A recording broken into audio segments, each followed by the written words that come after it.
안녕하세요. 코인웨더의 권성입니다. 오늘도 저와 함께 코인 날씨 한번 알아보러 갈까요? 신세계 면세점과 편의점 CU가 블록체인 기반 결제 플랫폼을 사용합니다. 블록체인 핀테크 기업 테라에 따르면 중국인 관광객 유치에 총력을 기울이고 있는 신세계 면세점과 내년 베트남 진출을 앞둔 CU가 테라의 글로벌 결제 네트워크 플랫폼에 합류했는데요. 신세계 면세점은 모바일 결제 앱인 차이 DF를 내년에 출시할 예정입니다. 홍콩 현지화된 앱으로 글로벌 결제를 위해 태스크포스를 구성, 운영하고 있습니다.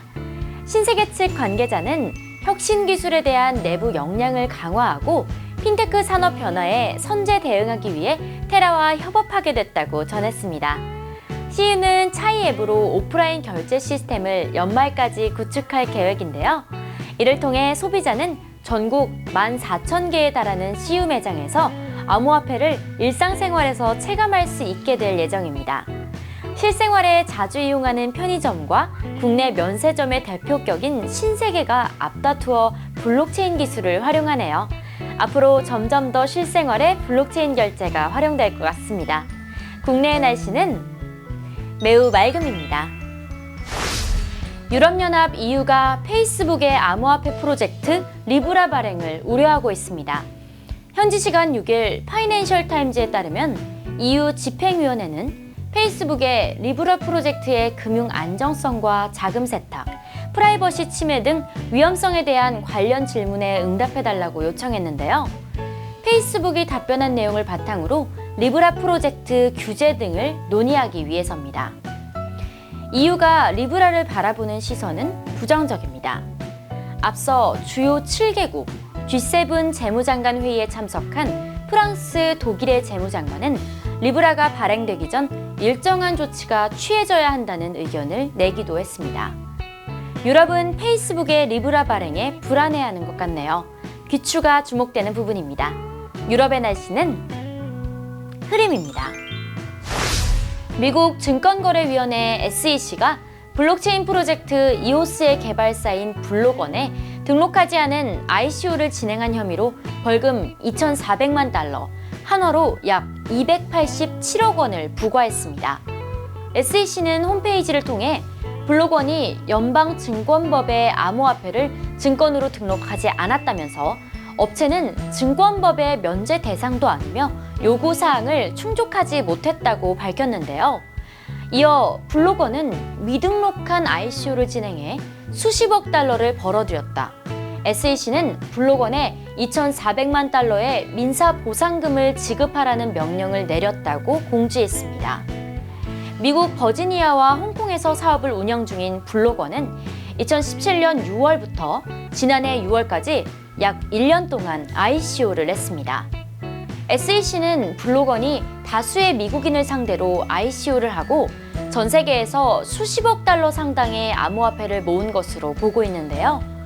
SEC 집행국은 블록원이 ICO 투자자들에게 충분한 투자 정보를 제공하지 않았다면서 SEC는 투자자들이 중요 정보를 받지 못한 상황에서 투자 결정을 내린 사례를 지켜보고 있다고 말했습니다.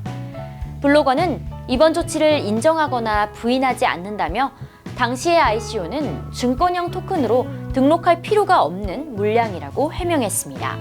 미국은 다른 나라와 비교해서 암호화폐를 법으로 강력하게 규제하는 것 같습니다.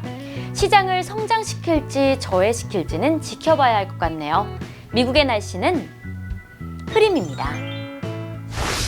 블록체인 활용에 적극적인 리히텐슈타인에서 블록체인과 암호화폐를 육성하는 법안이 통과됐습니다.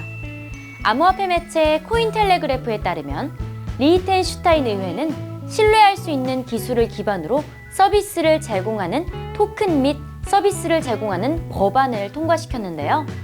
이 법안에는 투자자를 보호하고 자금 세탁 방지 등 규제의 명확성을 높이는 내용이 담겨 있으며 내년 1월 1일부터 발효됩니다. 리히텐슈타인 의회는 블록체인 법안 발표를 통해 토큰 이코노미에 대한 포괄적인 규제를 지닌 최초의 국가가 될 것으로 기대하고 있습니다. 리히텐슈타인이 암호화폐 거래소 등 관련 업체에 우호적인 태도를 보이자 글로벌 기업들이 본사를 리히텐슈타인으로 이전하고 있는데요. 글로벌 암호화폐 거래소인 비트렉스는 미국 외 서비스를 제공하는 비트렉스 인터내셔널을 몰타에서 리히텐슈타인으로 옮기고 있습니다. 중국계 암호화폐 거래소 바이낸스도 리히텐슈타인에 법정화폐와 암호화폐 간 거래를 지원하는 거래소를 설립한다고 밝힌 바 있습니다. 리히텐슈타인이 제2의 몰타로 성장할 수 있을까요? 국가가 앞장서서 개발하려는 의지가 느껴집니다. 리히텐슈타인의 날씨는 매우 맑음입니다. 파산한 캐나다 암호화폐 거래소 쿼드리가 CX 대표의 부인이 피해를 본 투자자들을 위해 자산 900만 달러, 한화로 약 107억 원을 내놓기로 했습니다. 암호화폐 매체 코인데스크에 따르면 사망한 제럴드 코튼 쿼드리가 대표를 대신해 아내인 제니퍼 로버스는 피해를 본 투자자들을 위해 보유 자산 대부분을 거래소로 반환하겠다는 뜻을 밝혔는데요. 제니퍼 로버스는 성명서를 통해 투자자를 위해 나의 자산을 쿼드리가에 반환하기로 합의했다며 자산 대부분은 쿼드리가에서 나왔기 때문이라고 전했습니다.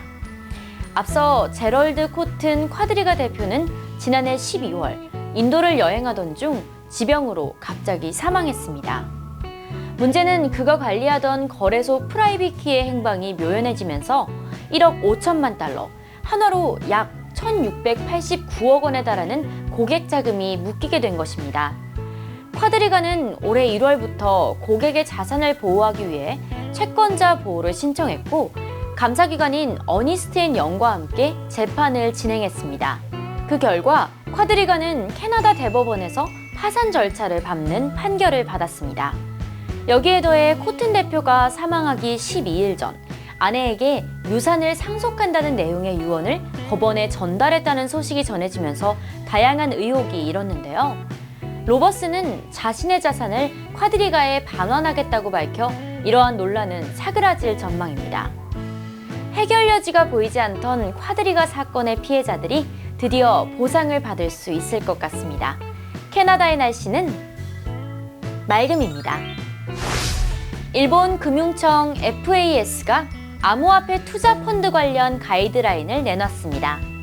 FSA는 금융서비스 운영 종합 관리 감독 가이드라인 개정안을 발표하면서 암호화 자산에 투자하는 금융상품이 등장할 것이라고 밝혔습니다. FSA는 암호화 자산을 비특수 자산으로 지칭하면서 암호화폐 펀드 상품 구성에 특별한 주의를 기울여야 한다고 했는데요. 이어 신탁 목적 외 자산에 투자할 때는 변동성과 유동성 등 잠재 리스크를 평가해야 한다고 권장했습니다. 투기 조장 가능성도 지적했습니다. FSA는 암호화폐에 투자되는 신탁 조성, 판매 활동을 신중하게 여겨야 한다며 우려를 밝혔습니다. 일본은 지난해 초부터 암호화폐 거래소와 ICO 규제 작업을 진행했습니다. 또 올해 초 결제서비스법과 금융상품 거래법을 개정해 명확한 규제를 수립하고 있습니다. 일본은 암호화폐 시장에 대한 규제와 가이드라인을 통해 시장을 활성화시키는 것 같습니다. 일본의 날씨는 맑음입니다. 코인웨더를 마칩니다. 시청해주신 여러분 감사합니다.